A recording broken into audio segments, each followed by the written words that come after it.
मोदी जी कहते नहीं थकते हैं कि किसानों की आय दुगनी कर दी है। हर सुविधा देने का प्रयास किसानों को है। तो जो तस्वीर इस वीडियो के अंदर है, जो धरने पर बैठे हैं किसान, वे फिर क्यों बैठे हैं, क्यों सवाल पूछ रहे हैं कि मोदी जी किसानों की आय दुगनी कहाँ हुई। सरसों के चार्ट को देखकर आप समझ सकते हैं। 2021 में 8,000 क्विंटल सरसों बिकती थी। 2022 में 6700 रुपये क्विंटल सरसों बिकी। 2023 में घटकर 5200 रुपये क्विंटल हुई। फिर 2024 आया, चुनाव भी आया, 47 यानी 4700 रुपये क्विंटल सरसों बिक रही है। यह चार्ट बता रहा है कि किसानों की आय दोगुनी नहीं कम होती जा रही है।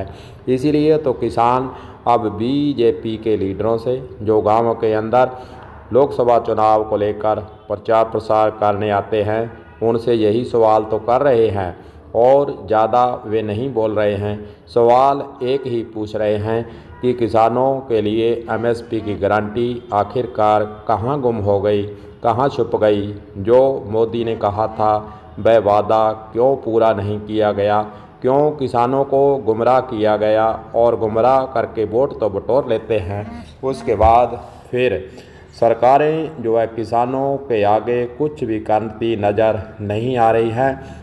इसीलिए संगरिया के रतनपुरा चौराहे पर किसानों ने पक्का मोर्चा भी लगा दिया है। किसानों को यही कहना है कि जब तक हमें एमएसपी की गारंटी नहीं मिलती, जब तक हमारी मांगें जो 2020-21 में मोदी के द्वारा धरना दिल्ली में समाप्त करते वक्त कही थी, जब तक वह सरकार कोई भी आए, जो मांगें वह पूरी नहीं करेगी, तब तक संगरिया के रतनपुरा चौराहे पर पक्का मोर्चा जारी रहेगा।